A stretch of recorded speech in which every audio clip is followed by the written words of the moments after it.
je m'appelle Émilie Nols, bienvenue sur ma chaîne. On se retrouve aujourd'hui pour une vidéo un peu spéciale. Il s'agit d'une méga collaboration entre auteurs-tubeurs. Honnêtement, on est une dizaine à participer et à publier la même vidéo aujourd'hui.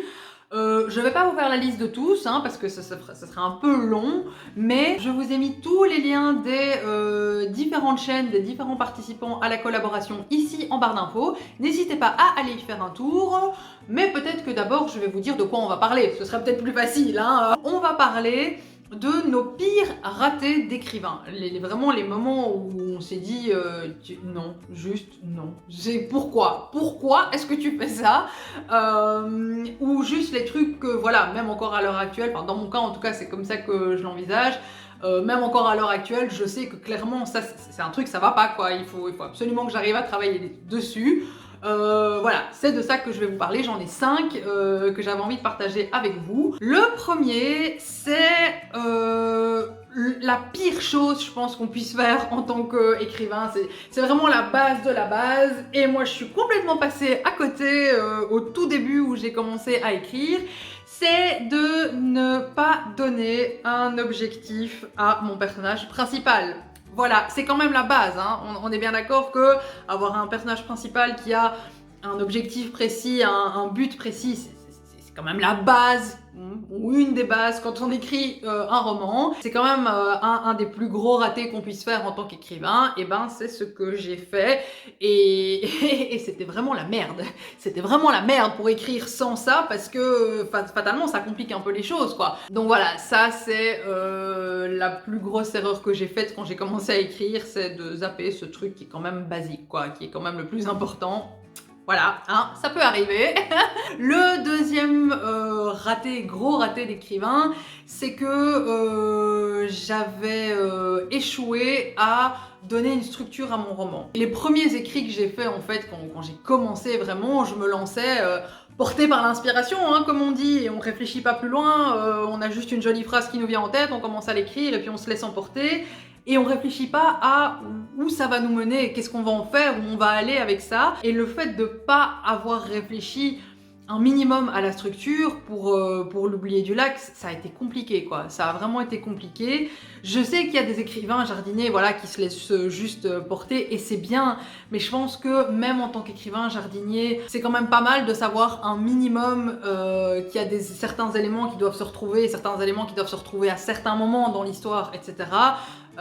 C'est pas mal, ça aide au niveau de l'écriture, même si on ne fait pas de plans super détaillés. Et ben moi non, quand j'ai commencé à écrire, voilà quoi, comme une fleur, on écrit et on verra bien, et au bout d'un moment tu percutes un arbre quoi. Bah ouais, t'as pas de carte, tu sais pas où tu vas, tu n'y rien, et tu te retrouves perdu dans la forêt, et à un moment tu te prends un arbre. Voilà, c'est ce qui m'est arrivé, et je suis restée bloquée pendant 3 mois. Pendant 3 mois, j'ai pas écrit une ligne parce que je savais pas comment faire, je savais pas comment me dépatouiller, par où aller, etc. Il fallait juste que je fasse un plan, en fait. Voilà, ça c'était mon deuxième gros raté d'écrivain, c'est de ne pas me soucier de la structure, de ne pas réfléchir à la structure et d'écrire comme ça, comme une fleur, sans y penser, sans... Oui, bah oui, Émilie, bien sûr, ça va aller, sans problème. Mon troisième raté d'écrivain, là on est plus sur le côté marketing, on va dire, marketing et communication, c'est d'avoir commencé à partager des extraits de mon roman l'année dernière, avant même qu'il soit passé chez mes bêta-lectrices, enfin chez mes partenaires critiques et puis chez mes bêta-lectrices. Oui, je vous avais expliqué la différence entre partenaire critique et bêta-lectrice. Si ça ne vous dit rien, je vous remets la vidéo ici au-dessus. Mais voilà, l'année passée, j'étais tellement impatiente en fait de commencer à faire découvrir mon bébé, mon petit texte, etc. que j'ai commencé à partager des extraits sur mes différents réseaux sociaux. Sauf que après ça, le texte est passé chez mes partenaires critiques et j'ai retravaillé le texte.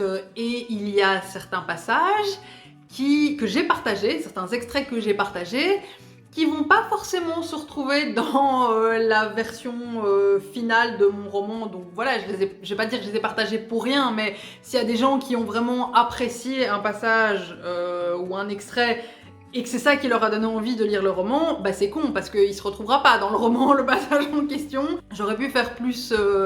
pas plus attention, mais j'aurais pu prendre ça en compte. J'y ai même pas pensé quand j'ai commencé à partager ces extraits que ça pouvait arriver.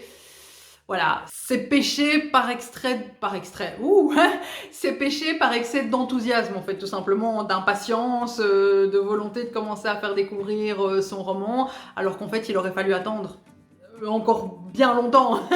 Quatrième gros raté d'écrivain, je l'ai toujours, hein. Ça fait partie des choses où j'ai encore ce problème maintenant. Déjà c'est les répétitions. J'ai des répétitions, mais c'est hallucinant. Ok, je suis un peu obsédée par ça, c'est vrai, et il y a parfois pas lieu de, mais quand même, hein, je me dis c'est pas possible, Émilie, ton vocabulaire peut pas être aussi pauvre. Tu peux pas avoir un vocabulaire tellement pauvre que tu ne peux pas faire autrement que d'avoir autant de répétitions. Non, ça va pas. Le nombre de phrases qui commencent par un mais, par exemple, c'est affolant, c'est horrible. Et j'ai le même problème avec les avait aussi. J'avais, il avait, ils avaient.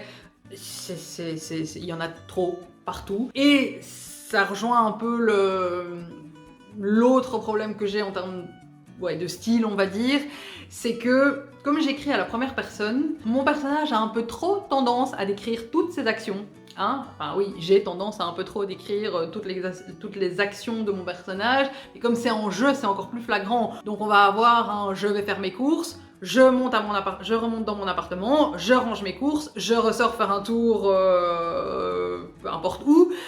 Donc voilà, c'est trop décrire vraiment trop dire même les actions que le personnage est en train de faire, alors qu'en fait on s'en fout. On se doute bien que si tu vas faire des courses, tu vas aller les ranger.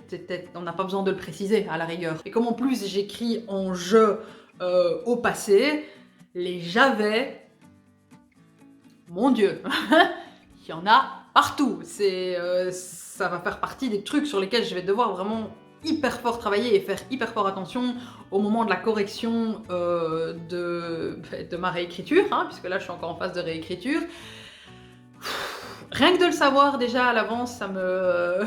non, je veux pas faire ça. Voilà, ça c'est pour le quatrième raté d'écrivain. Hein. Et alors le cinquième, c'est un truc que j'ai remarqué littéralement il y a 3 jours, quoi. 3 jours avant de filmer cette vidéo, c'est que je suis obsédée par la temporalité. Et par le respect de la temporalité, à savoir que 80% de mes chapitres, ça c'est clair, mais limite de mes scènes, voire de mes paragraphes, commencent par une indication de temporalité. Pour être sûr qu'on sache bien que le temps a passé, hein, donc c'est 2 jours après, dans les jours qui suivirent, la semaine prochaine, le mois suivant, il y a 3 jours, peu importe. À la rigueur, je peux le mettre, hein, mais un peu plus loin, pas dans la première phrase, et certainement pas au début de la première phrase. Je vous dis, c'est les phrases qui commencent par dans les jours qui suivirent, le lendemain matin, le mois suivant. On peut faire mieux quand même pour démarrer un nouveau chapitre ou une nouvelle scène. Donc voilà, ça c'est vraiment un truc sur lequel je dois faire hyper attention. Ça fera partie aussi des choses auxquelles je devrais faire vraiment très attention lors de ma correction. C'est d'arrêter comme ça, de commencer tous mes chapitres ou toutes mes scènes par une indication de temporalité.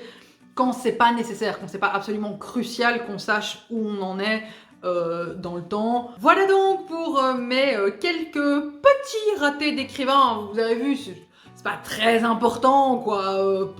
Pas donner de motivation ou d'objectif à mon personnage principal, c'est pas grand chose, quoi, comme raté, on est bien d'accord, hein, on peut faire sans. Voilà, hein. N'hésitez pas à me laisser en commentaire quels sont vos ratés d'écrivain, le truc où vous vous dites mais non, pourquoi Laissez-moi ça en commentaire.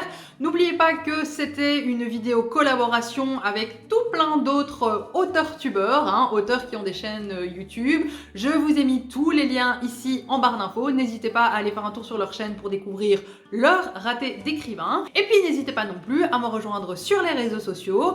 En attendant, eh bien, écrivez bien. Je vous souhaite une bonne soirée et on se retrouve mercredi prochain. Salut!